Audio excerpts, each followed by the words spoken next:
Hai semuanya. Berjumpa lagi bareng Mimin Ara di sini. Ara ucapin terima kasih banyak ya atas support dan kesetiaannya sampai sejauh ini. Dan Ara tidak akan bosan-bosan minum pil tingkat dewa agar kembali gercep membawakan episode-episode berikutnya dari BTTH Keabadian Kaisar. Pokoknya jangan bosan-bosan untuk mengikuti kelanjutannya.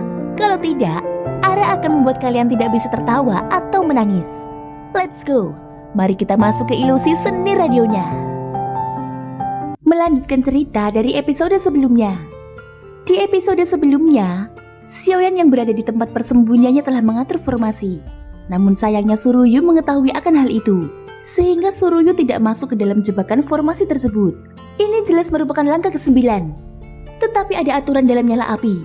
Namun dibandingkan dengan kekuatan angin yang mulia, semua apimu dapat diledakkan hanya dengan satu sapuan, ucap Suruyu. Xiaoyan yang berada di dalam kobaran api tidak memberikan respon apapun. Xiaoyan telah membuat penilaian kasar atas kekuatan Suruyu. Dia belum mencapai level ke-4. Kalau tidak, cara untuk menghadapinya mungkin tidak terlalu merepotkan. Yang mengejutkan Xiaoyan adalah dia benar-benar menyadari formasi tersembunyi di sini. Tanpa kekuatan jiwa yang cukup kuat, pada dasarnya akan sulit untuk menemukannya. Namun Suruyu tidak mengandalkan kekuatan jiwa, tetapi melalui kekuatan aturannya mendeteksi formasi rahasia melalui angin. Formasi mengerikan seperti itu telah dipasang di sini. Jika aku tidak segera menyadarinya, aku mungkin telah jatuh ke dalam jebakan ini, gumam Suruyu. Dengan lambaian jubahnya, jubah berlengan giok itu terangkat. Jantung bumi bergejolak. Kerikil yang tak terhitung jumlahnya membentuk angin tornado yang menderu menuju lautan api Xiaoyan. Pada saat ini angin kencang yang menderu menyebabkan lautan api Xiaoyan runtuh. Suruyu memiliki aturan. Bahkan jika itu adalah jantung api, kesenjangan kekuatan antara Suruyu dan Xiaoyan masih terlalu besar, dan kekuatan jantung api juga ditekan. Tetapi pada saat yang sama, Xiaoyan mengangkat tangannya, dan bendera penekan jiwa muncul di tangannya. Tiba-tiba puluhan jiwa Taisu meraung dan mengeluarkan langkah kaki yang sangat sedih dan menyayat hati. Mereka berdua adalah jiwa Taisu, dan hanya melawan Taisu, Xiaoyan dapat memiliki kekuatan dan dapat mengintimidasi terhadap Taisu. Dia benar-benar membunuhku. Taisu begitu banyak orang yang tidak berguna. Ketika Suruyu melihat begitu banyak jiwa dari rasnya sendiri, dia tidak hanya tidak marah, dia juga memiliki senyuman sinis di wajahnya. Itu sangat disayangkan. Pada saat ini Xiaoyan tidak dapat mempercayainya. Dia mungkin tidak peduli di permukaan, tapi dia pasti sangat marah di dalam hatinya.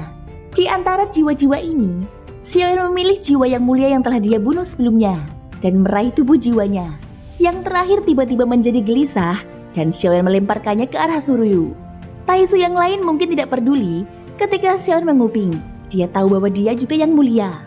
Xiaoyan diam-diam berpikir bagaimana bisa ada begitu banyak yang mulia Taisu. Jika mereka semua adalah yang mulia, mereka semua harus memiliki ayah yang sama. Setidaknya mereka memiliki darah yang sama. Melihat ledakan jiwa kakaknya sendiri, itu pasti akan mempengaruhi pikirannya. Selain itu jiwa ini juga mengeluarkan suara yang sangat menyedihkan. Dan sosok Suruyu jelas terguncang. Ini jelas berdampak pada pikirannya. Dan wajahnya tiba-tiba menjadi gelap. Ketika jiwa itu mendekat, Suruyu mengangkat tangannya dan melambai. Dan jiwa itu langsung hancur di udara. Bang! Kenapa kamu tidak? Sebelum jiwanya meledak, ada harapan bahwa Suruyu akan menyelamatkannya. Tetapi tidak disangka bahwa Suruyu akan langsung memusnahkan jiwanya. Meskipun kita memiliki ayah yang sama, kamu dan aku tidak saling mengenal. Meskipun Suruyu terkejut di dalam hatinya, matanya dengan cepat sadar kembali. Angin membelah, merobek telapak langit. Suruyu masih belum masuk ke dalam formasi Xiaoyan. Sebaliknya dia perlahan mengangkat telapak tangannya dari kejauhan. Angin kencang bertiup di sekelilingnya, dan seluruh inti bumi bergetar hebat. Bagaimanapun tempat ini telah hancur total. Kuncinya adalah membunuh Xiaoyan sekarang. Di angkasa telapak tangan raksasa yang terbentuk oleh badai meraung, menekan lautan api Xiaoyan. Sebelum telapak tangan raksasa itu mendekat, tekanan yang kuat hendak membuat Xiaoyan berlutut. Namun pada saat ini terdengar suara gemuruh yang mengejutkan, dan beberapa naga air yang terbentuk dari air bertabrakan dengan telapak angin seperti batu giok. Tiba-tiba keduanya bubar. Bocah, maukah kamu pergi bersamaku dan melindungimu sekali lagi? Untuk menyelesaikan sebab dan akibat. Pada saat ini Tian Wulah yang mengambil tindakan, dan ketiga monster itu menggertak semuanya. Xiaoyan sedikit mengernyit. Dia tidak menyangka Suruyu memperhatikan formasi ini. Meskipun dia memasuki formasi, tidak ada cara untuk mencegiknya. Namun jika formasi tersebut diledakkan, meskipun tidak dapat membunuh mereka, ia akan meledak dengan kekuatan yang luar biasa dan bahkan menghancurkan bintang tersebut.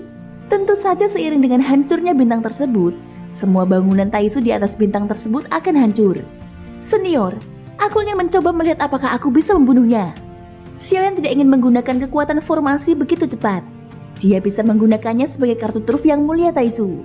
Yang paling diinginkan Xiaoyan sekarang adalah menyingkirkan Taisu. Jika dia dapat membunuh satu, dia adalah salah satunya.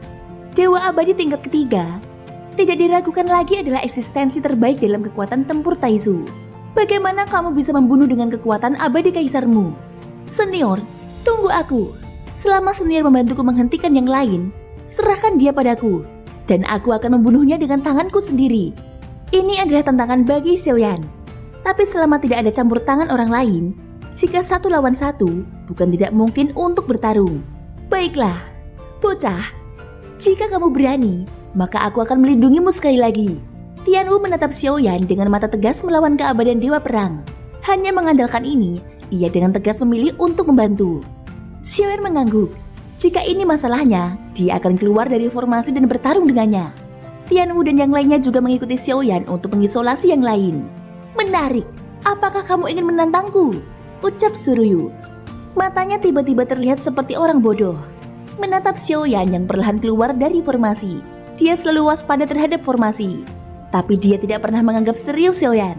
Bagi Xiaoyan memang sangat beresiko. Tanpa klon dewa asli, kekuatan tempurnya bisa dikatakan berkurang tajam. Meski begitu, dia harus kembali ke jati dirinya dan gaya bertarungnya. Menghadapi musuh yang lebih kuat dari dirinya, hanya dengan cara inilah Xiaoyan bisa benar-benar mengerti. Bahkan jika dia bertarung keras dan berdarah, dia tidak akan ragu untuk mendapatkan pemahaman. Bagaimana? Apakah kamu berani bertarung? Saat ini Xiaoyan sedang berdiri dan keluar dari formasi. Pria kejam 1000 pisau, apa yang kamu lakukan? Mereka yang mengetahui keadaan saat ini adalah pahlawan. Kita bisa menjauh sekarang. Tahanan roh berteriak kebingungan.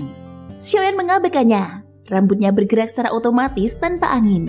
Dan api 3 warna mengalir seperti air di sampingnya.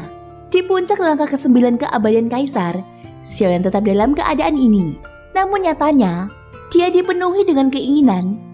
Bahkan pikiran di dalam hatinya ingin menerobos. Tapi dia tahu bahwa ketika dia membuat pilihan untuk melepaskan diri dari klon dewa asli, wujud asli Xiaoyan memiliki kemungkinan untuk menerobos. Perasaan krisis saat ini membuat Xiaoyan merasa gugup. Perasaan tertekan, perasaan krisis hidup dan mati. Dan persepsi lainnya, semuanya memberitahu Xiaoyan bahwa Suruyu di depannya. Xiaoyan tahu bahwa itu adalah musuh yang tak terkalahkan. Sangat menarik. Ini pertama kalinya dalam hidupku aku dipandang rendah oleh bagian 6. Beraninya kamu menantang yang mulia ini. Tahukah kamu bahwa yang mulia adalah dewa abadi ketiga? Kelompok ketiga juga membuka orang yang kuat dari 4 sumber yang telah dibebaskan. Dan aku akan membunuhmu. Hancurkan. Setelah mengatakan itu, Suruyu perlahan mengangkat jarinya. Dan perasaan krisis yang sangat kuat tiba-tiba menyelimuti Xiaoyan. Dalam keabadian Kaisar, aku tidak terkalahkan. Meskipun aku belum menembus keabadian dewa, namun bukan berarti aku tidak bisa bertarung dan berkultivasi. Pada saat ini angin bertiup. Kilatan petir Xiaoyan menyambar. Xiaoyan menyerang dan menghindar. Dan pertempuran antara keduanya dimulai dan tidak terhindarkan.